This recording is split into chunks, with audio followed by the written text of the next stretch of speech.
आएंगे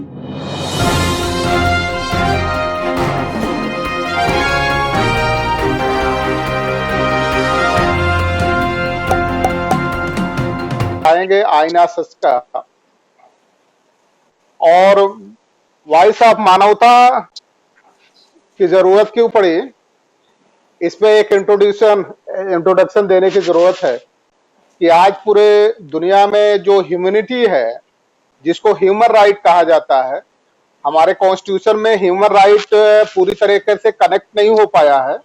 जो बाबा साहब डॉक्टर अम्बेडकर उसमें डालना चाहते थे लेकिन वो पूरी तरह से डाल नहीं पाए थे। तो आज ह्यूमन राइट का पूरी तरह वायलेशन हो रहा है और वॉइस ऑफ मानवता उस ह्यूमन राइट की रक्षा के लिए, सुरक्षा के लिए और उसी दिशा में प्रयास है, अपनी बात बढ़ा रहा है। जिन लोगों की बात आवाज नहीं बन पा रही थी, जिनके दुख और तकलीफ आवाज बन करके सामने नहीं आ पा रहे थे, उनके दुख और तकलीफ को उठाने की जिम्मेदारी वॉइस ऑफ मानवता ने ली है। आज हम बात करेंगे जिस तरह से मजदूरों के एक्ट थे, मजदूरों के लिए कानून बने थे और खास तौर से हमारे संविधान में आर्टिकल 14 से लेकर के 16 तक 19(1)(c), 23, 24, 38 और 41 और 42 की वो पूरी तरह से वायलेट किए गए हैं। इस वायलेट करने के पीछे मंशा क्या है, क्या करना चाहती है सरकार? जिस तरह से आर्टिकल 14 में ये कहा जाता है क्योंकि इक्वलिटी बिफोर लॉ, सब लोग कानून की दृष्टि बराबर हैं। अगर सब लोग कानून की दृष्टि में बराबर हैं तो इतना विभेद नहीं होना चाहिए था जो विभेद किया गया है। तो उस विभेद पे हम चर्चा करेंगे। जो कानून संशोधन किया गया है मजदूरों का, जब इंटरनेशनल लेबर लॉ लागू होता है, इंटरनेशनल लेबर ऑर्गेनाइजेशन के एक्ट लागू होते हैं, तो ये कहा जाता है कि हर आदमी जो मजदूर होगा वो सप्ताह में 40 घंटे काम करेगा इंटरनेशनल लेबर एक्ट के तहत। लेकिन इंडियन लेबर के तहत ये है कि 40 नहीं 48 घंटे तक वो काम कर सकता है। इसके बाद जो काम करेगा वो लेबर, उसका ओवर टाइम देना पड़ेगा और ओवर टाइम सपोज करिए 8 घंटे का, उसको दिन भर का 1200 रुपया मिल रहा है, तो अगला जो ओवर टाइम होगा 1 घंटे का उसको मल्टीप्लाई करके 2 घंटे के हिसाब से देना पड़ेगा। लेकिन हमारी सरकार ने पूरी तरह से कानून की धज्जियां उड़ाते हुए उस कानून को ही पूरी तरह से ध्वस्त कर दिया है। अब ये कहा, संशोधन कर दिया कि अब जो भी इन्वेस्टमेंट के नाम पे कि हम पूरी दुनिया में कोरोना वायरस ने हमारी आर्थिक स्थिति बर्बाद कर दी है, पूरी दुनिया से हम इन्वेस्टमेंट ले आना चाहते हैं, उस इन्वेस्टमेंट की आड़ में जिस तरह से लेबर एक्ट को वायलेट किया गया है वो किसी भी तरह से उचित नहीं है। अब वायलेट क्या किया गया है? वायलेट ये किया गया कि जो हमारा संविधान कहता था कि किसी भी कीमत पे जो हमारे देश के वर्कर हैं वो फैक्ट्री में 48 घंटे से ज्यादा एक हफ्ते में काम नहीं करेंगे, यानी एक दिन में 8 घंटे काम करेंगे और एक दिन की छुट्टी होगी। इस सरकार ने संशोधन करने के बाद जो कानून पास किया है वो कानून ये पास किया है कि अब मजदूर को 12 घंटे काम करने पड़ेंगे। जो उसको बीच में लंच ब्रेक मिलता था वो लंच ब्रेक नहीं मिलेगा। जो उसके लिए वेंटिलेशन वगैरह की व्यवस्था थी, उसके रहने की व्यवस्था थी, वो रहने की व्यवस्था नहीं की जाएगी और जो उसके बैठने के उठने की व्यवस्था होती थी वो नहीं की जाएगी। जो फैक्ट्री उनका इंश्योरेंस कराती थी और वो प्रीमियम जमा करती थी वो भी नहीं करेगी। इसका मतलब ये है कि पूरी तरह से मजदूरों का शोषण करने की परिपाटी लागू की गई है। बल्कि ये कहा जाए कि देश के मजदूरों पे, भारत के मजदूरों पे कोरोना वायरस से निपटने के लिए या कोरोना महामारी से निपटने के लिए सबसे ज्यादा अगर किसी पे प्रतिघात किया गया है तो वो इस देश का मजदूर है। अगर ये पूछा जाए कि इस महामारी को, क्या महामारी से मजदूर प्रभावित नहीं हुआ, उसका व्यवसाय नहीं टूटा, उसके रोजी रोटी नहीं छिनी, उसके आय के स्रोत नहीं बंद हुए, उस पर कोई प्रभाव नहीं पड़ा, तो जब वो सबसे ज्यादा प्रभावित है तो उसे किसी भी कीमत पे इन्वेस्टमेंट के नाम पे, इन्वेस्टमेंट आकर्षित करने के नाम पे सस्ता मजदूर नहीं देना चाहिए था। लेकिन इस तरह से कानून बनाए गए, इस पर हम सभी चर्चा करेंगे। और सबसे पहले हम आप सभी का तारुफ करा दें, हमारे बीच में श्रीमती रेखा आर्या जी उपस्थित हैं। हमारे इस कार्यक्रम में आपका स्वागत है। वॉइस ऑफ मानवता के हम दिखाएंगे आईना सच के कार्यक्रम में आर्या जी आपका स्वागत है। दूसरे हमारे सेना के उत्कृष्ट कमांडो आपदा हरण सिंह जी वो हमारे कार्यक्रम में शरीक है, आपका बहुत बहुत स्वागत है आपदा हरण जी। तीसरे हमारे गेस्ट हमसे जुड़ गए हैं कालीचरण, प्रोफेसर कालीचरण स्नेही साहब। स्नेही साहब, आपको आवाज आ रही है? हाँ जी, आ रही है मुझे। तो आपका बहुत बहुत स्वागत है। वॉइस ऑफ मानवता के हम दिखाएंगे आईना सच के कार्यक्रम में आप सभी का बहुत बहुत स्वागत है। हम अपनी बात को शुरू करें, आपसे प्रश्न लेना शुरू करें। इससे पहले हमारे बीच में श्रीमती रेखा आर्या जी बैठी हैं, आज उनका बर्थडे भी है, तो वॉइस ऑफ मानवता की तरफ से उनके वो बर्थडे की ढेर सारी बधाई। और इसके बाद हम अपने कार्यक्रम को शुरू करते हैं। बहुत बहुत धन्यवाद आपका, बहुत बहुत धन्यवाद। तो स्नेही साहब, सबसे पहले हम आपके पास आना चाहेंगे और ये जानना चाहेंगे कि article 19, article 14, article 15, article 23, article 24, article 38, article 41 और आर्टिकल 43 का पूरी तरह से वायलेशन करते हुए ये उत्तर प्रदेश की सरकार और देश के 7 राज्यों की सरकारों ने जो कोरोना महामारी से सबसे ज्यादा पीड़ित व्यक्ति मजदूर था, उन मजदूरों के अधिकारों पे पूरी तरह से घन चलाया है, हथौड़ा चलाया है। तो आपको कैसा लगता, आप इस मामले में हम आपकी राय लेना चाहेंगे, ये जानना चाहेंगे कि मजदूरों जो सबसे ज्यादा पीड़ित था, जो सबसे ज्यादा उत्पीड़ित था, जिसको न रहने का ठौर रह गया है, न खाने की कोई व्यवस्था रह गई है, वो घर पहुंच पाएगा कि नहीं पहुंच पाएगा, इन सारी समस्याओं को जो वो झेल रहा था, उस समस्याओं में सरकार कोई मदद करने की बजाय सरकार ने काम किया मदद नहीं किया, बल्कि उनके जो अधिकार थे, जो उनको मजदूरी मिलती, उस मजदूरी को कर्टेल करने के लिए उत्तर प्रदेश सरकार के साथ साथ 7 राज्यों की और सरकारों ने लेबर एक्ट में पूरी तरह से संशोधन कर दिया है। अगर ये कहा जाए कि लेबर एक्ट को बगैर दांत का शेर बना दिया है, तो आपसे हम इसमें जानना चाहते हैं कि लेबर इससे कितना प्रभावित होगा और सरकार की इसके पीछे क्या मंशा हो सकती है? हाँ, मुझसे कहा है जी स्नेही साहब, आपसे सवाल है। अच्छा, चलिए, धन्यवाद। मैं ये कह रहा हूँ, कल मैं एनडीटीवी पर फैजान मुस्तफा साहब को सुन रहा था, तो उन्होंने भी इस चीज को रेखांकित किया है कि 1948 में जो लेबर एक्ट बना था, जब देश आज़ाद ही हो रहा था बाबा साहब के प्रयासों से, तो उसको एक तरह से जहां पर भाजपा शासित राज्य हैं, उन्होंने उसको एक तरह से पूरा अनदेखा किया है।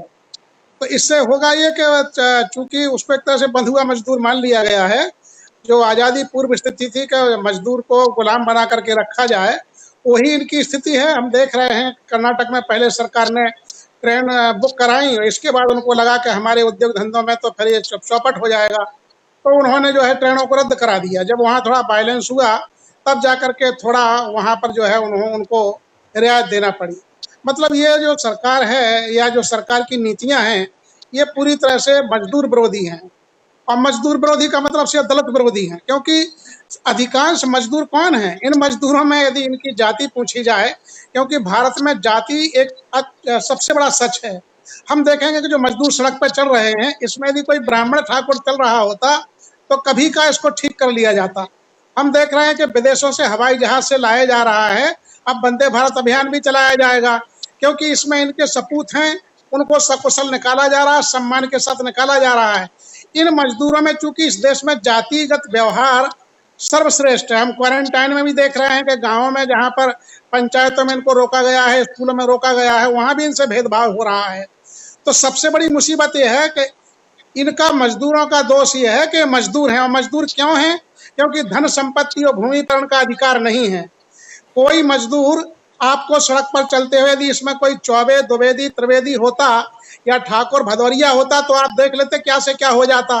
कोटा में यही सब हुआ। कोटा में सारे के सारे अधिकांश बच्चे बड़े घरानों के थे, तथाकथित ऊंची जातियों के थे, उनको निकाल लिया गया, सम्मान के साथ निकाला गया।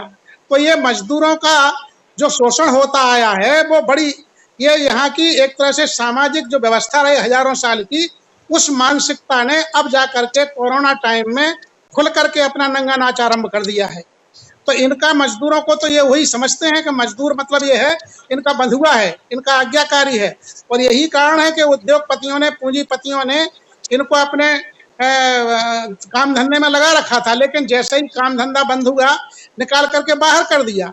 अब माना कि कोई इसमें बनिया होता या कोई जाकर के ब्राह्मण था, उसको इस तरह से ना निकालते, उसको, उनको जो इस तरह की पोजीशन में होंगे उनको अभी भी रोक रखा होगा। तो सबसे बड़ा दुर्भाग्य है इस देश का कि मजदूर कौन है? मजदूर दलित है, बहुजन है। ये मजदूर वर्ग है जो कि प्रताड़ित है हजारों वर्ष से किसी ना किसी प्रकार से। कोई भी महामारी, कोई भी आपदा जब आती है तो सबसे बुरी मार इन्हीं पर पड़ती है।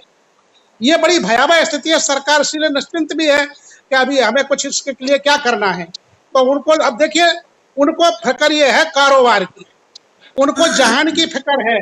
गरीबों की, जनता की जो मजदूर हैं उनकी किसी को पीड़ा नहीं है।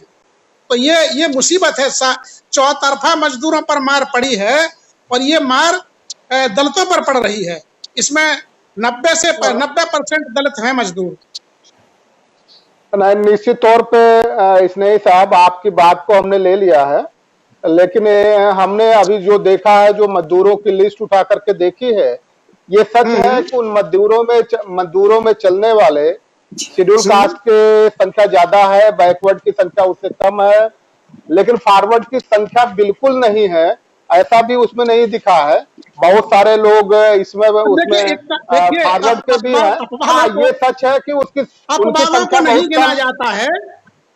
हाँ, उनकी संख्या नहीं गिना जाता है, उनकी कोई संख्या भी नहीं होती है, समझ रहे हैं? हाँ हाँ जी। अभी देखिए जैसे कि 16 मजदूर जो है वहां मारे गए हैं, इनकी शिनाख्त कर लीजिए। इनके नामों को बाकायदा रवीश कुमार जी ने एनडीटीवी पर प्रसारित किया था।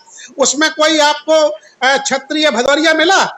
कोई उसमें आपको ब्राह्मण मिला, बनिया मिला? 16 के 16 जो मजदूर कट के मरे हैं, उनमें यदि कल्पना करिए यदि 4 मजदूर भी जाकर के ब्राह्मण होते तो आज को हैरान मच जाता, उनको 10-10 नहीं 50-50 लाख का मुआवजा दिया जाता। देखिए, ये जो मजदूर उत्तर प्रदेश में जो मजदूर मरे हैं, 8 मजदूर मरे हैं, इनमें सारे के सारे दलित और ओबीसी के मरे हैं।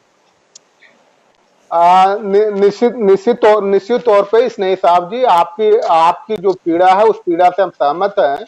ये भी सच है कि मजदूरों में जो हमने कहा कि बहुत सारी संख्या है, लेकिन अभी जो देखने की बात आई है, उस बात में ये भी दिखा है कि मजदूरों में चाहे संख्या नगर के बराबर ही है, लेकिन मजदूरों की संख्या मिली है। तो इसका मतलब यह है कि अभी जो स्थिति दिख रही है, आपकी इस बात से इनकार नहीं किया जा सकता कि जातीय आधार पे विभेद पूरे चरम सीमा पे है। लेकिन इस समय जो स्थिति चल रही है, चाहे वो फैक्ट्रियों से जितने भी निष्कासित हुए हैं, उन फैक्ट्रियों से भी देख लिया जाए तो मेरे ख्याल से संख्या तकरीबन, चाहे कम ही संख्या हो, लेकिन उनकी संख्या सबकी आई है। इस समय चूंकि मजदूरों पे ये विपदा है, तो हमें एक तरह से सारे मजदूरों को इंक्लूड करके आगे बढ़ने की जरूरत है। और इसमें कोई दो राय नहीं कि हमें मजदूरों में अगर हम संख्या देखने लग जाए तो ब्राह्मणों की संख्या मजदूरों में नहीं मिलती है। अभी दो शर्मा जी का नाम, मजदूरों की संख्या उनकी नहीं मिलती है, लेकिन अभी हमने देखा है तो क्षत्रियों की काफी संख्या मिली है और लोगों की संख्या मिली है। और ये सरकार इस समय मेरे ख्याल से जातिवाद की सीमा भी लांघ चुकी है। इस समय केवल 3% लोगों के लिए ये सरकार काम कर रही है। उन 3% लोगों में 1% जो उद्योग घराने हैं, हमारे देश की जो आबादी है, 1% जो उद्योग घराने हैं और 2% जो उनको ब्यूरोक्रेट हैं, उन्हीं के इशारे पे ये सरकार काम कर रही है। और जब उनके इशारे पे काम कर रही है तो इस देश की 97% आबादी प्रभावित है। इसी दिशा में हम आगे बढ़ते हैं, आपदा हरण सिंह जी को जोड़ते हैं इस विचारों में। तो आपदा हरण सिंह जी, जिस तरह से सरकार की नीति चल रही है और खासतौर से जो मजदूरों के अधिकारों में इतनी बड़ी कटौती की गई है, तो एक तरह से अगर ये देखा जाए तो अगर डायरेक्टली नहीं इनडायरेक्टली कहा जाए तो मजदूरों को बंधुआ मजदूर बनाने की ही कोशिश की गई है। तो आप इसे किस दिशा में देखते हैं जो कानूनों में बदलाव हुआ है? आपदा हरण सिंह जी।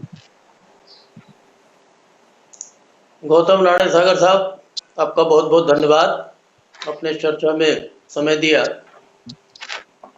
मुझे कुछ खुल के बोलने की इजाज़त होनी चाहिए। विषय से जुड़े हुए कई मामले ऐसे हैं जिनको ध्यान में लाना जरूरी है। हम बचपन में एक पार्टी का नाम सुनते थे, वो थी भारतीय जनसंघ, जिसका चुनाव निशान दिया बाती होता था। कालांतर में 77 में ये सत्ता में आया और उसके बाद भारतीय जनता पार्टी आज उसका संशोधित रूप है। आजादी से लेके और आज तक देश के निर्माण में इस फांसीवादी व्यवस्था का कभी भी सकारात्मक कोई सहयोग नहीं रहा। अब आते हैं 2014 के सामान्य निर्वाचन पर।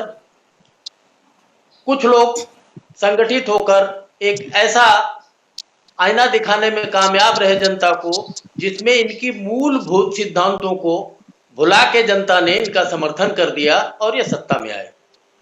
आज के मजदूर की जो दुर्दशा है, इसकी शुरुआत आज अकेले नहीं हुई है। 2014 के बाद जब पहला मौका इन्होंने नोटबंदी पे किया, नोटबंदी में एमएसएमई, सूक्ष्म लघु और मध्यम उद्योग पूरी तरह तबाह हो गए। इन उद्योगों में 20 करोड़ हमारे ग्रामीण अंचल के मजदूर काम करते थे। पहली मार वहां से शुरू हुई। दूसरा, जीएसटी में लाके एक ऐसा कंफ्यूजन पैदा कर दिया जिसमें छोटा उद्योग करने वाला 6-6 महीने तक पेनाल्टी भरता रहा, देखता रहा और वो जूता जूता खत्म हो गया। ये अकेले मजदूरों की समस्या नहीं है। इस फांसीवादी ताकत ने भारतीय अर्थव्यवस्था को किस्तों में बड़ी तरतीब से चोट पहुंचाई है। पहले हम आप ये जान लें कि भारतीय अर्थव्यवस्था में 4 सेक्टर हैं: कॉरपोरेट्स, सर्विस सेक्टर, एमएसएमई और कृषक वर्ग। सर्विस सेक्टर का बड़ा हिस्सा ग्रामीण अंचल से है। एमएसएमई 20 करोड़ से ऊपर ग्रामीण अंचल से लोगों को रोजगार देती थी, और कृषक वर्ग जो कृषि पर आधारित उद्योग है, उसमें डेयरी भी आती है, उसमें मछली पालन भी आता है, उसमें बकरी पालन भी आता है। ये सेक्टर अभी तक धराशायी होने से इसलिए बचा रहा कि भूमि का मालिकाना हक कृषकों के पास है और वो अपनी जरूरत के हिसाब से फसलें उगाते रहे। उनको मूल्य नहीं मिला, उनको मार्केट की दिक्कत हुई, सारी दिक्कतों के बाद भी आज तक वो सरवाइव कर रहे हैं। कॉर्पोरेट्स को सींचा गया, 14 के बाद लगातार कॉर्पोरेट्स को सींचा गया। हमारी मेहनत की कमाई, हमारे कर का पैसा सब उनके एनपीए को निपटाने में लगाया गया और उनको और लोन दिए गए। इनके तमाम चहेते लोग, इनके शुभचिंतक लोग हजारों हजार करोड़ लेके भाग गए, उनपे कोई चर्चा नहीं होती है। और अभी भी कुछ लोग लाइन में है, मैं अभी नाम नहीं ले सकता जब तक डिक्लेयर नहीं हो जाए कि वो भाग गए, लेकिन 35,000 करोड़ के आसपास का मामला है। इन्होंने कॉर्पोरेट सेक्टर को सींचने के चक्कर में सर्विस सेक्टर को ध्वस्त किया, एमएसएमई को ध्वस्त किया। अब बारी कृषि की है। मजदूर इसी अंचल से आता है, ग्रामीण अंचल से है। हो सकता है 10-5% शहरों से भी हो, जो शहर से आके माइग्रेट करके यहाँ किसी तरह झुग्गी झोपड़ी बना के रह रहे हो। लेकिन अब इनको तीसरा सेक्टर, तीनों सेक्टर को अगर मिला दीजिए तो भारतीय इकोनॉमी में हमारा 51% का योगदान है, 29% कॉर्पोरेट्स का है। हमारी मेहनत की कमाई, हमारे कर के पैसे से कॉर्पोरेट सींचे गए, न कि एमएसएमई, सर्विस सेक्टर या मजदूर। दुर्भाग्य से कोरोना ऐसे टाइम पे आया है जब मजदूर ज्यादातर बाहर थे। कोई आंकड़ों पे जाना नहीं चाहता। 28 करोड़ 66 लाख मजदूर हैं जो रजिस्टर्ड है अनऑर्गेनाइज सेक्टर में, जो घरों से निकल के विभिन्न शहरों में मजदूरी करने गए हुए थे। 4 करोड़ के आसपास अनरजिस्टर्ड हैं जो अनऑर्गेनाइज सेक्टर में काम कर रहे हैं। पहले लॉकडाउन में इनको रोजगार से खत्म किया गया, इनको पैसे नहीं मिले, इनको वेजेस नहीं मिली, रातों रात रोजगार दाताओं ने इनको घर से बाहर निकाल दिया। दूसरी तरफ सत्ता की लाठी लेके पुलिस खड़ी हुई थी, सड़क पे जाए तो पुलिस मारती है, और कॉलोनी में कहीं कोई घुसने दे रहा कोरोना के चक्कर में। इन लोगों ने झाड़ियों के पीछे छुप के खुले खेतों में, मैदानों में इस लॉकडाउन को झेला है। सत्ता को जब मीडिया ने, प्रबुद्ध लोगों ने छेड़ना शुरू किया तो इन्होंने एक बार वापस शुरुआत की कि उनको कुछ सुविधाएं देंगे, कुछ नंबर फ्लोस किए गए, कुछ ये बताया गया कि इनको सुविधाएं दी जा रही। लेकिन जब हार थक के निराश होकर मजदूर सड़कों पे आया और घर के लिए निकलने लगा तो उसको जगह जगह क्वारंटाइन किया गया। क्वारंटाइन की स्थिति यह है कि 2-2 दिन, 3-3 दिन में किसी एक दिन एक मीटिंग का भोजन मिला है।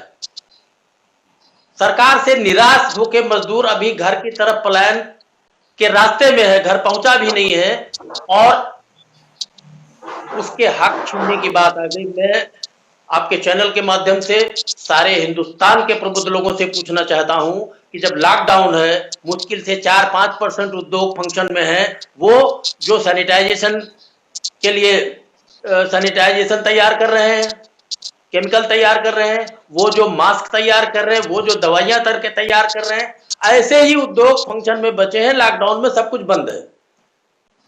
जब आज श्रम का, कहीं श्रम की दुर्दशा पर चर्चा नहीं हो रही है, तो ऐसे में बिना उद्योगों की शुरुआत हुए सरकार को यह कैसे मालूम है कि उद्योगों को दिक्कत आ रही है? उद्योग शुरू होते प्रैक्टिकल दिक्कत आती, उसमें संशोधन स्वाभाविक है, किया जाता, विषम परिस्थिति है। लेकिन यहां तो नियत ही खराब है। निश्चित तौर पे साहब आपने बड़ी खूबसूरती से बात उठाई है। जो हमारा आर्टिकल 23 कहता है, prohibition of traffic in human beings and forced labour. आपने उस बात को बड़ी खूबसूरती से उठाई है।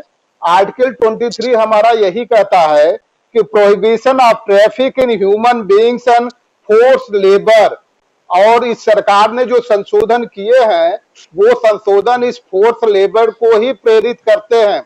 तो ये आपने बड़ी खूबसूरती से ये बात उठाई कि जो तकलीफ में थे, जो दुख में थे, अभी वो घर पहुंच नहीं पाए, उनको घर पहुंचाने की प्राथमिकता थी, किसी तरह भोजन दे करके घर पहुंचाने की प्राथमिकता थी।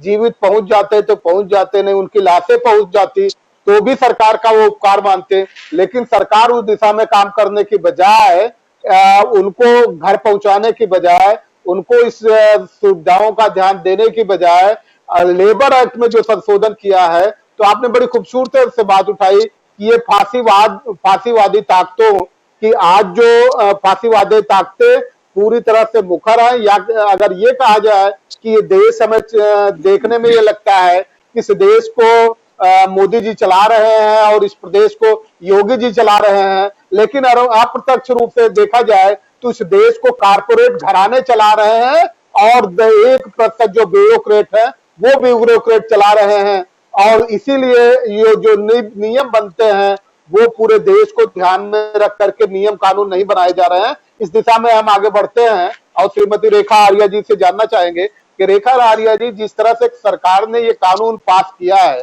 आपको क्या लगता है इस कानून से सरकार जो ये कहती है कि कोरोना महामारी से हम उबर पाएंगे, हो सकता है उबर पाए या न उबर पाए, लेकिन क्या मजदूरों का जिस तरह से शोषण करने का रास्ता प्रशस्त कर दिया है इस सरकार ने, उसको ह्यूमन राइट दृष्टिकोण से और जो लेबर दृष्टिकोण से आप किस तरह इसको देखती हैं रेखा आर्या जी? जी राणे साहब, मैं रेखा आर्या जी से निवेदन कर रहा हूँ, 2 मिनट मुझे और दे दीजिए, मेरी बात कंक्लूड कर दूं। मैं आ रहा हूँ सेकंड को ले लिया क्वेश्चन आपका। ठीक है सर। रेखा जी, आप अपनी बात शुरू करें। जी। पहले तो गौतम जी आपका बहुत बहुत धन्यवाद, स्वागत है। देखिए, जहां तक बात सरकारों की है तो सरकार तो बिल्कुल संविधान का उल्लंघन कर रहे हैं बुरी तरीके से, और जहां तक लेबर की बात है, लेबर का जो यूनियन है वो खत्म कर दिया गया। लेबर तो बहुत वर्षों से क्या सफर करता चला आ रहा, और जो ये लॉकडाउन हुआ है, ये जैसे मोदी जी 8 बजे आते हैं 24 तारीख को और 12 बजे लॉकडाउन कर देते हैं। कोई जो जहां फंसा है वो वहीं फंसा रह गया। लेबर की तो वो स्थिति बहुत है, जो कंपनियां हैं उनको बाहर निकाल दिया, बाहर निकाल के दिया, उनका बुरी तरीके से फेंक दिया गया। तो देखा जाए जितना जो लेबर है वो सड़कों पे आ गया। जो हमारा लेबर भाई है और जो हमारी वहाँ महिलाएं जो लेबर हैं जो काम कर रही थी, कोई तो प्रेग्नेंट हैं, तो उनको खाने के लिए, और जो वो पैदल चल करके आ रहे हैं छोटे छोटे बच्चे, जब देखा कि उनको कंपनी बाहर कर दिया, खाने को मिल नहीं रही, सरकारें उनको कोई सुविधा नहीं दे रही। जैसे सरकार तो यही चाह रही थी कि कम से कम ये लेबर मरता हुआ देखना चाह रहे हैं, वही वो कर रही हैं। तो जिस तरीके से हमारा लेबर ये सफर कर रहा है, ये बहुत एक दुख की बात है। और जब तक हम सारे लोग जितने भी, चाहे सामाजिक संगठन है, चाहे वो राजनीतिक संगठन है, जिस तरीके से हम सब लोग मिल करके जब तक आवाज नहीं उठाएंगे, आंदोलन नहीं करेंगे, सड़कों पे नहीं उतरेंगे, तब तक क्या लेबर का किसी को भी किसी प्रकार का दर्जा नहीं मिलने वाला है। सरकारें तो पूरी तरीके से रामराज स्थापना करना चाहती हैं और कर भी रही हैं। जिस तरीके से लेबर आज जो रोडों पे घूम रहा, उनके पास देखिए खाने को नहीं है, पहनने को तो बड़ी दूर गया है, रहने का कोई ठिकाना नहीं है। वो महिलाओं के लिए जो 1.5 महीने हो गया है, लेबर को उनके गांव वापस कर रहे थे, अभी तक कोई व्यवस्था नहीं हुई सरकार की तरफ से। अगर कोई व्यवस्था हुई होती तो लेबर आज, हम अपने लखनऊ की बात कर रहे हैं, जानकीपुरम की बात कर रहे हैं, छत्तीसगढ़ लेबर जा रहे थे यही जानकीपुरम से, हस्बैंड वाइफ थे, साइकिल से जा रहे थे और एक बच्ची थी उनके साथ में, और हाईवे पे उनका एक्सीडेंट हो गया। क्या है, कुछ थोड़ा सा उनको राहत दे करके उनका मुंह बंद करा दिया गया। क्या उनके माँ बाप की भरपाई कर देगा कोई? सरकारें बुरी तरीके से सब चीज का हनन कर रही हैं, हमारे अधिकारों का हनन कर रही हैं। तो लेबर अपने घर वापस नहीं जा पा रहा, और बहुत लोग तो जैसे ट्रेनें चला दी गई, सुविधा चला दी गई, जिसके पास पैसा नहीं है उसको ट्रेन में पैर नहीं रखने दी गई, पूरे के पूरे डिब्बे जो है खाली गए। तो ये बहुत बुरी स्थिति है, और अगर जब तक हम लोग इस पे आवाज नहीं उठाएंगे, ये स्थिति नहीं खत्म होने वाली है। और हमसे ये देखा नहीं जा रहा है, जो औरंगाबाद की घटना है, जो पटरी पर है, वो लेबर कैसे साफ हो गए, किस तरीके से कट गए, क्या इस पे कोई मीडिया उठा रही है आवाज? क्या कुछ निकल करके आ रहा है? कुछ इसमें अभी क्लियर नहीं हुआ है कि किस तरीके से वो रोटियां किस तरीके से वो बिखरी पड़ी है, सारे चित्रे सब बिखरे पड़े हैं। निश्चित तौर पे जो प्रश्न आपने उठाया है रेखा जी, बड़े वो जुनून है, वो महत्वपूर्ण है, इन पे बात होनी चाहिए, इन पे काम होना चाहिए। लेकिन एक चीज और जानना चाहेंगे इस मामले में, हम आपदारण जी आपके पास आ रहे हैं कि सरकार ने जिस तरह से महामारी एक्ट 2020 बनाया है, उस 2020 एक्ट के अनुसार सरकार ने जो कठोर कानून बनाए हैं, उस कठोर कानून के जद में वो कभी भी किसी को भी ले सकते हैं।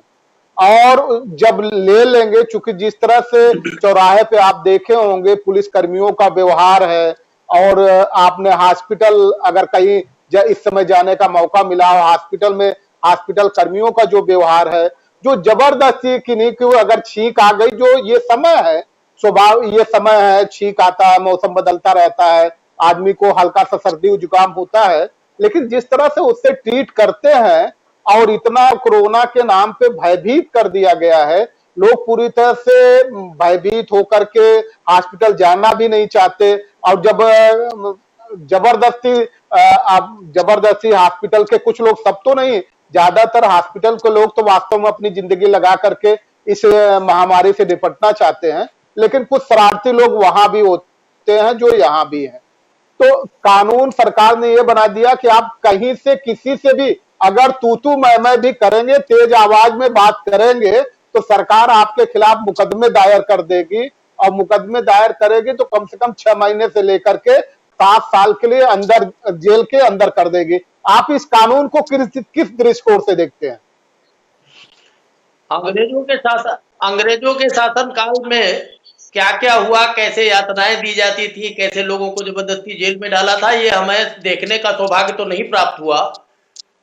उसके बाद की पैदाइश है, लेकिन जो संविधान निर्माताओं ने, राष्ट्र के निर्माताओं ने जो हमारी गवर्नमेंट का बेसिक कॉन्सेप्ट दिया है, जिसमें मैं पहले अंग्रेजी में बोल देता हूं फिर उसको हिंदी में कर दूंगा कि government is of the people, by the people, for the people. 2014 के बाद इसी मूल सिद्धांत की हत्या शुरू हो गई और government is of the corporate, for the corporate, by the corporate, ये शुरू हो गया। जिनसे हम चंदा लेके हजारों दसियों हजार करोड़ खर्च करके हम सत्ता में आएंगे, सत्ता में आने के बाद आप क्या समझ रहे हैं, गरीब मजदूर की चर्चा करेंगे? नहीं, हम गलतफहमी में नहीं होने चाहिए। इन्होंने सिलसिलेवार तरीके से मारा। क्या अंग्रेजी राज की तुलना इस शासन की नहीं की जा सकती है? महामारी एक्ट क्या है? आपको खांसी आ गई, जुकाम आ गया, बुखार गया, नॉर्मल फीवर हो सकता है, वायरल फ्लू हो सकता है, लेकिन कोरोना ही है, ये कैसे माना जाए? अगर किसी के बारे में सूचना आ गई कि साहब उसको बुखार है, खांसी आ गई, पता लगा, घर से पूरी टीम आई, लाद ले गई, उसके परिजनों को भी लाद ले गई, ले जाके क्वारंटाइन कर दिया। एलोपैथ में आज तक कोई इलाज नहीं है, आयुर्वेद और होम्योपैथ जो हमारा इलाज कर सकते थे, हमारी इम्यूनिटी टॉप करके कोरोना से लड़ने लायक बना सकते थे, उनको दरकिनार कर दिया गया। फिर उसके अलावा हम सब ने देखा है कि लेबर के साथ क्या हुआ, उसको कैसे जगह जगह मजबूर किया गया सड़कों पे, क्या क्या उसके साथ अत्याचार हुए, वो सब एक तरफ रख दीजिए। अब बात इस पे आ गई है कि 2 सेक्टर ध्वस्त करने के बाद ये एग्रीकल्चर सेक्टर पे शुरुआत करने जा रहे हैं। हमें इन मजदूरों की रक्षा करनी है, इनके हितों की रक्षा करनी है। कौन सी ऐसी इमरजेंसी थी जिसमें इनको संशोधन करने की जरूरत थी? और संशोधन ही नहीं, जिनका ये हवाला दे रहे हैं, जिनको ये बता रहे हैं कि इन्वेस्टमेंट के लिए फॉरेन से कंपनियां आ रही हैं, they are all governed by international law, labour law. और इंटरनेशनल लेबर लॉ में कहीं भी आप 48 घंटे से अधिक किसी भी परिस्थिति में निर्धारित आवर्स के बाद अगर आप काम लेते हैं तो वेजेज के आवर्स को, वेजेज को आवर्स से डिवाइड करिए और जो भी अमाउंट आ रहा है उसका डबल आपको पे करना पड़ेगा। यहां तो सरकारों ने उसकी बात ही खत्म कर दी, डबल मिला नहीं मिला, ओवर टाइम मिला नहीं मिला, उसकी बात ही खत्म हो गई। यहां तो वर्षों से जो सारी दुनिया के लेबर ने संघर्ष करके एक अधिकार अर्जित किया था, एक सुरक्षा अर्जित की थी, वो एक झटके में कैसे आप सस्पेंड कर सकते हो? और ये छोटी मोटी चीज नहीं है, चवन्नी का रोजगार आप नहीं दे सकते। आज एक महामारी ने इंटर किया है, आपके पास धन नहीं, कटोरा लेके खड़े हैं, प्रधानमंत्री राहत कोष के होते हुए आप जो है पीएम केयर फंड अलग बना रहे हैं जो अनऑडिटेबल है। मैं आपके चैनल से ये भी रिक्वेस्ट करूंगा सारे हिंदुस्तान के लोगों से कि उसका हिसाब किताब पूछा जाए कि वो पैसा कहां से आया, किसने कितना दिया और कहां खर्च हुआ, किस मद में खर्च हुआ। एक लेबर जो 15 दिन से भूखा है, खाना नहीं है, उसकी जेब में पैसा नहीं है, पुलिस डंडे से मार रही है, अगर उसको घर पहुंचाने के लिए सरकार किराया वसूलना चाहती है तो इससे बड़ा दुर्भाग्य कुछ नहीं हो सकता है। 68,700 करोड़ रुपए कारपोरेट से बरसाए गए। ये पैसे किसके थे? किसी के नहीं थे, ये पूरे हिंदुस्तान की जनता के कर के पैसे थे। क्या उन पैसों में से कुछ पैसा लेबर को घर पहुंचाने के लिए, स्वास्थ्य की व्यवस्था ठीक करने के लिए, ग्रामीण अंचलों में लोग भूखों मर रहे हैं उनको अनाज पानी पहुंचाने के लिए, जो लेबर वापस घर पहुंच रहे हैं ये कुछ लेके नहीं जा रहे। अगर उनके घरों में खाना नहीं हुआ तो क्या खाएंगे? लेकिन इतनी गनीमत है, सरकार चाहे जैसी भी हो, जितनी भी निष्ठुर और निर्दयी हो, लेकिन हिंदुस्तान की संस्कृति में अभी ये बाकी है कि अगल बगल के लोग जब तक उनके घरों में दाना होगा उन गरीबों को भूखा नहीं सोने देने। हम हमारे पूरे हिंदुस्तान के लोगों को हमारी संस्कृति, ग्रामीण संस्कृति पर गर्व करना चाहिए। आज भी मैं निश्चित तौर पर सिंह साहब हम फिर आपके पास आते हैं, लौटते हैं। भाई अलग अलग गांव के प्रधान है, वहां पे 27 लोग आए हैं। हमारे घर से आटा पिसवाया गया है, स्कूल को क्वारंटाइन में स्कूल में उनको रख के, और हमारे दोनों भाई दोनों गांव की जनता को खाना पानी पहुंचा रहे हैं। कंट्रोल रूम को आने के साथ ही सूचना दी गई है, कोई सुनवाई नहीं है। अब हम अपने गांव को बचाने के लिए जैसे आगे आए हैं, मैं उम्मीद करूंगा हिंदुस्तान के हर गांव से लोग निकल के आए और ये गरीब जो चारों तरफ से मार खाता हुआ अपने घर तक पहुंच रहा है, अगर किसी तरह पहुंच जाए तो उसे गले लगाएं, कोरोना का डर उसके दिमाग से निकालें कोरोना छोटी मोटी बीमारी है, ऐसी बहुत सारे वायरस आए हैं और चले गए, ये भी चला जाएगा। बहुत बहुत धन्यवाद सिंह साहब। मैं फिर लौटता हूँ, आपके पास आता हूँ। मैं कंक्लूड करता हूँ।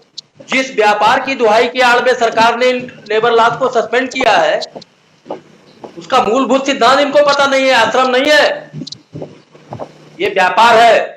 दुनिया का सिद्धांत उठा के देख लीजिए, एक से बड़े अर्थशास्त्री को पढ़ के देख लीजिए, व्यापार का आधार ही श्रम और पूंजी है।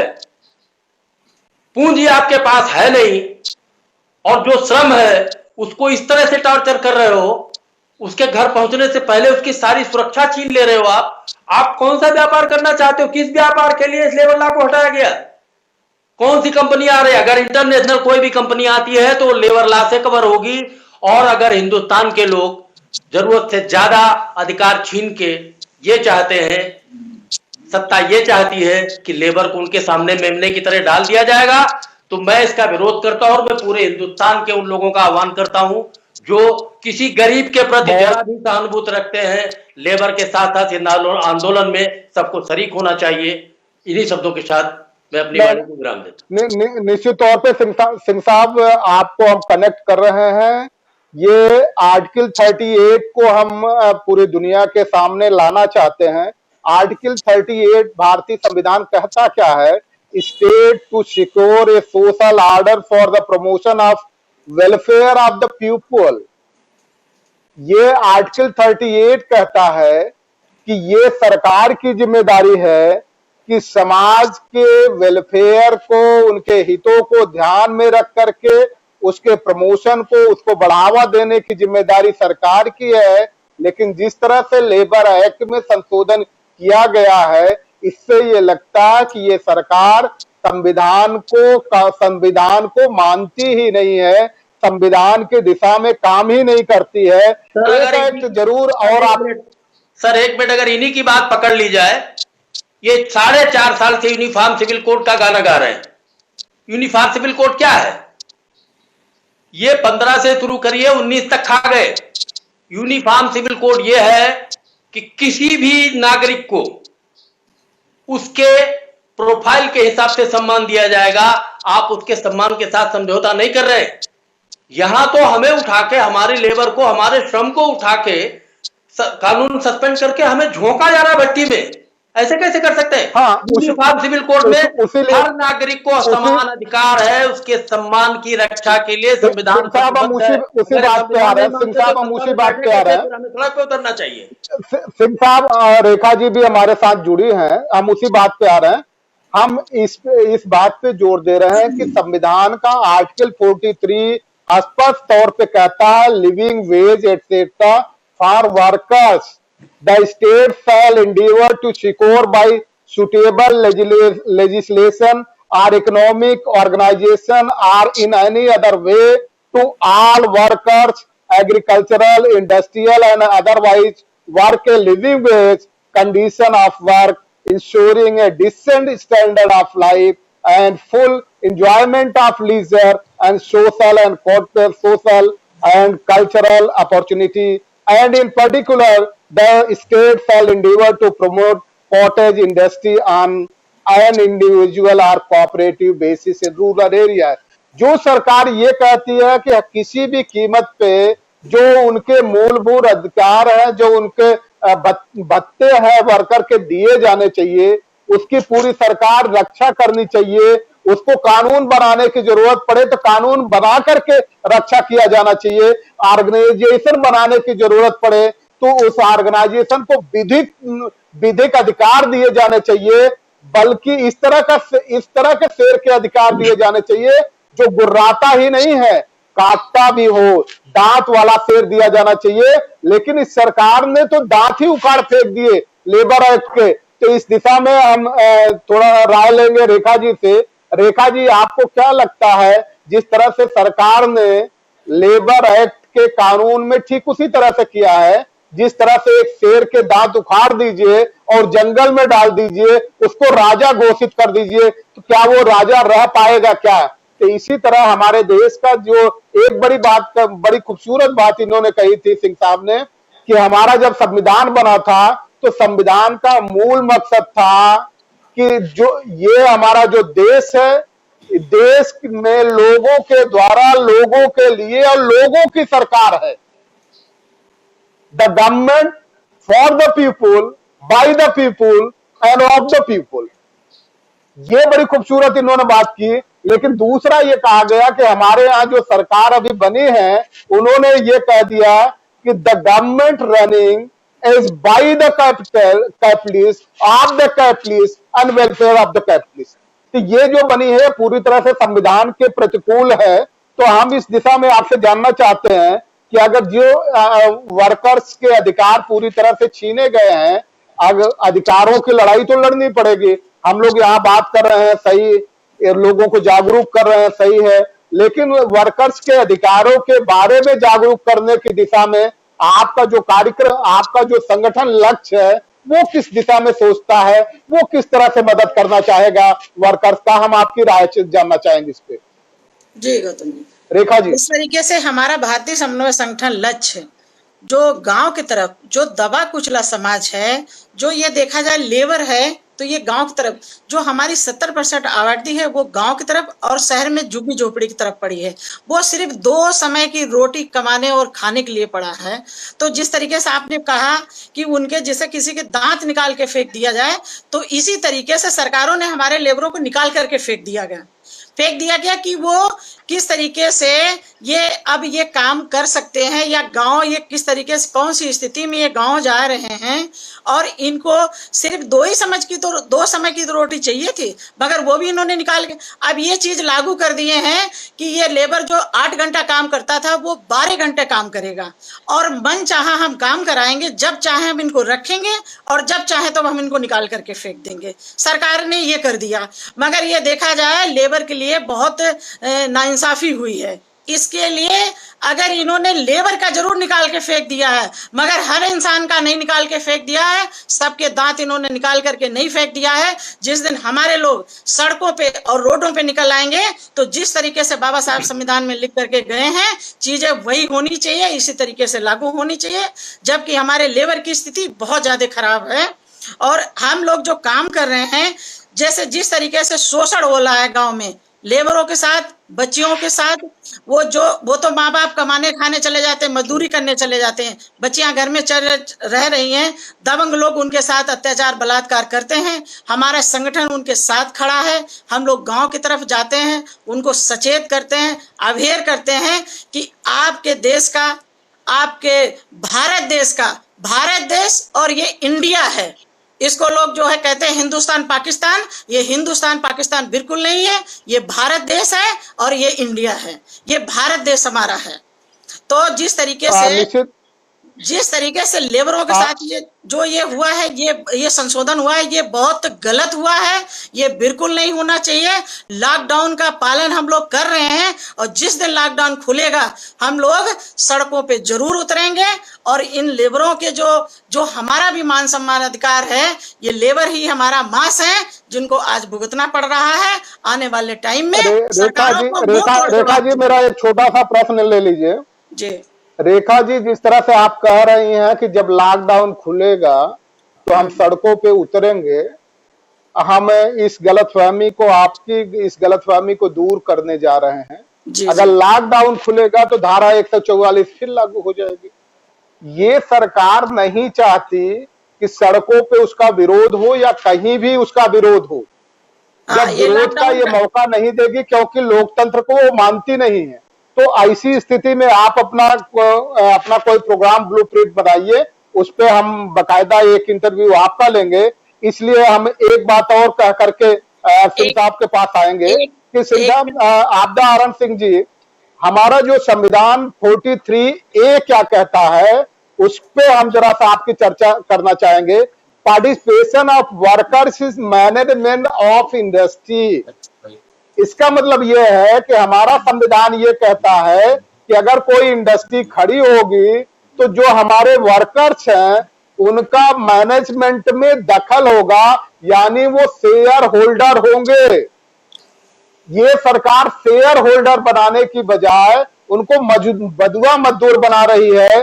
तो इस बधुआ मजदूर जो बना रही है, इसको आप कैसे देखते हैं? इसकी किस तरह से प्रतिक्रिया की जानी चाहिए, किस तरह से मजम्मत की जानी चाहिए? आपका एक शार्ट में हम अपना समराइज करने से पहले प्रोग्राम एक आखिरी आपके वक्तव्य इस पे लेना चाहेंगे आप। सबसे पहले तो मैं रेखा आर्या जी से अपने आप को संबद्ध करता हूं। इनकी तकलीफ में मैं शरीक हूं और इनकी सोच पे मेरा जो भी बस चलेगा मैं बल दूंगा। मेन मुद्दा हम लोगों से छूट रहा है, लेबर के खिलाफ अत्याचार क्यों हुआ, ये कोई कारण होना चाहिए। बिना किसी कारण के कोई बड़ा कार्य नहीं होता है। आप याद करें, हिटलर जहां से फांसीवाद की शुरुआत हुई है, उसने पहला सिद्धांत अपनाया कि वो लोग जो विद्रोह कर सकते हैं, जो भविष्य में हमारे सामने खड़े हो सकते हैं, वो घेरे जाए, उनको भूखा रखा जाए, उनको आधा पेट भोजन दिया जाए ताकि वो मुंह न खोल पाए। तो यहां तो हमको मिल भी नहीं रहा है, भोजन ही नहीं मिल रहा है। तो सरकार ये चाहती है कि इनको भूखा नंगा मार के इनको समाप्त कर दिया जाए। घर पहुंचे इसके पहले खबर आ जाए, आधे को हार्ट अटैक लग जाएगी अगर ये सूचना मिल जाए कि उनके सारे लेबर लॉज सस्पेंड कर दिए गए हैं, अब उनको बधुआ मजदूर की तरह काम करना पड़ेगा। सरकार ये क्यों चाहती है, ये जानना हमारे लिए बहुत जरूरी है। जैसा कि आपने आर्टिकल 43A का जिक्र किया, 43A ये इंश्योर करता है कि उद्योग में श्रम की भागीदारी होनी चाहिए, जिसे यह सरकार नहीं मानती। और आप याद रखिए, सरकार इन मजदूरों के साथ बेवजह अत्याचार नहीं कर रही है। आप दुनिया का इतिहास उठा के देख लीजिए, चाहे वो फ्रांसीसी क्रांति रही हो, चाहे वो रशियन क्रांति रही हो, दुनिया के किसी रिवॉल्यूशन को देख लीजिए, सत्ता के लिए लड़ने वाले लोग कभी किसी क्रांति का हिस्सा नहीं बने हैं। और जब तक क्रांति की स्थिति नहीं खड़ी होगी, तब तक सरकार की मनमानी रुकने वाली नहीं है। इनके पास बहुमत है, जो चाहेंगे सो कर देंगे, आपको इम्पोज कर देंगे। निश्चित तौर पे सिंह साहब आपने बहुत सही बात कही है। और ये है कि वो लेबर जिसे भूखा ये मारना चाहते हैं, संघर्ष हमेशा रोटी ने किया है। जिसकी पेट पे बनाती हो, ना कोई कानून मानता है, ना नियम मानता है, ना रिश्ते मानता है, और वो छटपटा के उठ पड़ता लड़ने के लिए। वो खतरा बचाने के लिए इस तबके को, जिसकी संख्या 130 करोड़ बहनों भाइयों में कम से कम 38 करोड़ की है, जो ऑर्गेनाइज अनऑर्गेनाइज सेक्टर में काम कर रहा है। और आप देखें, जो बेरोजगार होकर बाहर से आ रहे हैं, जिनकी संख्या 3.25 करोड़ है, जो दुनिया के तमाम देशों में काम कर रहे हैं, वो आके यहीं जुड़ेंगे। जो थे इनको आप मारे दे रहे हैं। कौन से उद्योग की परिकल्पना लेके सरकार आई है कि फॉरेन से इन्वेस्टमेंट आएगा, जब आपका उद्योग ही नहीं है, आपके पास श्रम ही नहीं बचेगा। आधे भूखे मर जाएंगे, आधे कोरोना से मर जाएंगे, आधों को जो है सरकार घेर के मार देगी, चारों तरफ से पुलिस डंडा बरसाएगी।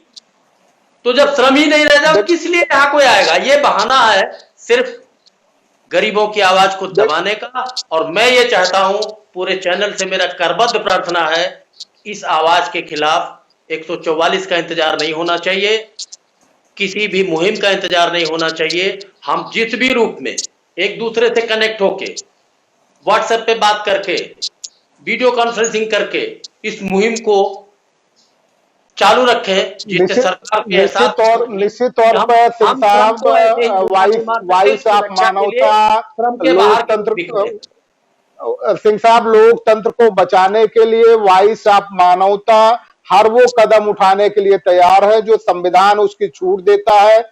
और इस संविधान के प्रतिकूल जो सरकार जबरदस्ती के कानून बना रही है, कठोर कानून बना रही है, जिसको ड्रैकोनियन कानून कहते हैं, वो कानून बना रही है, सिर्फ इसलिए बना रही। लेबर एक्ट के बारे में एक बात आप कह रहे थे कि लेबर एक्ट क्यों इसको जो है कमजोर किया गया, तो इसको देखने की जरूरत है। चूंकि सरकार हर तरह से, अगर ये देखा जाए तो दुनिया के जितने भी भ्रष्ट सरकार हैं, उन सब भ्रष्ट सरकारों में से सबसे भ्रष्ट सरकार आज की हमारी सरकार है।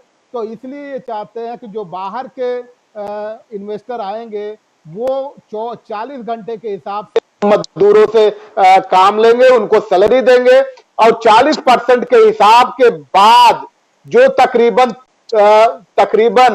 32% बचते हैं, 32 घंटे के बचते हैं। बल्कि अब तो इस सरकार ने यह भी कह दिया छुट्टी करने की जरूरत नहीं है। सिर्फ वो 40 घंटे मतलब 80 घंटे के जो मजदूरी होगी वो सरकार कमीशन के रूप में लेना चाहती है। अब ये समझ लीजिए सरकार मजदूर और फैक्ट्री के बीच संबंध क्या होता है। सरकार मीडिएशन का काम करती है फैक्ट्री और मजदूरों के बीच। सरकार की जिम्मेदारी है कि मजदूरों के अधिकारों की रक्षा की जाए और फैक्ट्री को भी बढ़ाते रहने दिया जाए और उसके बीच उसका टैक्स लिया जाए। लेकिन ये सरकार टैक्स से ही नहीं इसका पेट भरना चाह रहा है। सरकार बकायदा इनडायरेक्ट रूप में मजदूरों के शोषण पे उस पर शेयर चाहती है। इसलिए मजदूर एक्ट को उसने खत्म करने की कोशिश की है। अब आज समय इजाजत नहीं देता है।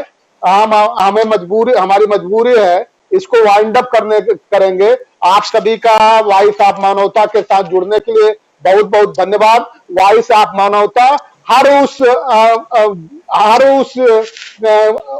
मुहिम में शामिल है जो ह्यूमन राइट के खिलाफ, मानवाधिकार के खिलाफ, चाहे जो भी सरकार कदम उठाएगी उस सरकार के खिलाफ वॉइस ऑफ मानवता इस फील्ड में है, अपनी मुहिम चलाती रहेगी। आप सभी का बहुत बहुत धन्यवाद।